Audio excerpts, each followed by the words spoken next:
Welcome back, everyone, to OpenLine. Talking about the inauguration. Many of us watched it today. Fascinating to see history take place. And we are happy to have with us Dr. John Weil. He's joining us via Zoom there from MTSU. And let's just go back to the phones. Let's go to Pauline. Hello, Pauline? Yes. Go right ahead.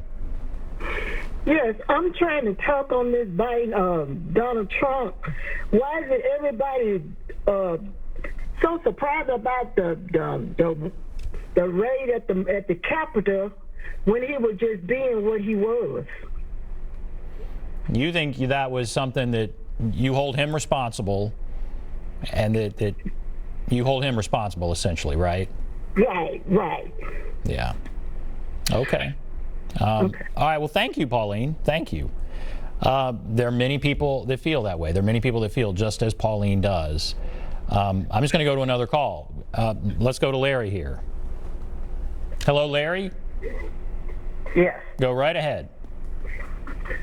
Well, the reason I'm calling is because the inauguration today, I watched it. Biden seems to have the answers to all the problems in America, and he wants everybody to have unity and take care of the racism and all that. But they need to, instead of concentrating so much on black people and racism, black people have a good life here in America. They get on every government form that's filled out, they always ask your race. If they want to do away with racism, they need to stop separating us by those forms. Because black people get preference, they get help with their education and everything, and they claim to have it so bad here in America. It's not that bad here in America. And another thing, if they want to shout about racism and blame people, they need to look at their own black history and get it right and hold themselves accountable for Africans in Africa selling their own people off to slavery. They did it to other countries far before they were brought to America. And we're never going to have the unity in our government. All right, well, that argument, I mean, if you want to hold them accountable, sure, fine. But should you hold others accountable that bought them? I mean, I understand. What are you saying there? We don't need to be paying them, but they're asking for restitution and everything. We shouldn't be paying people money because future generations now, we're hardworking people.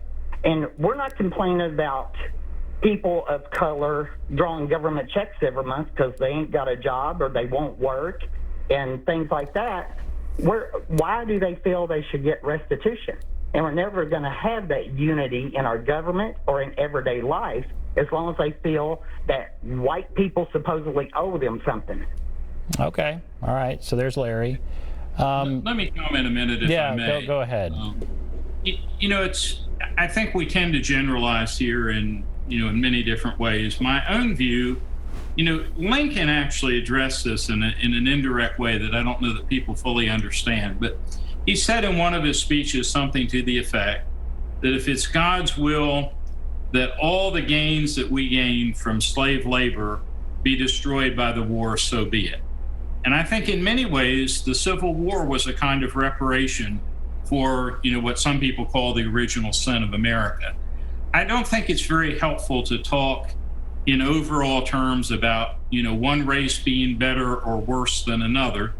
I'm something of a theologian. My Bible teaches me that all have sinned. None of us should be throwing stones.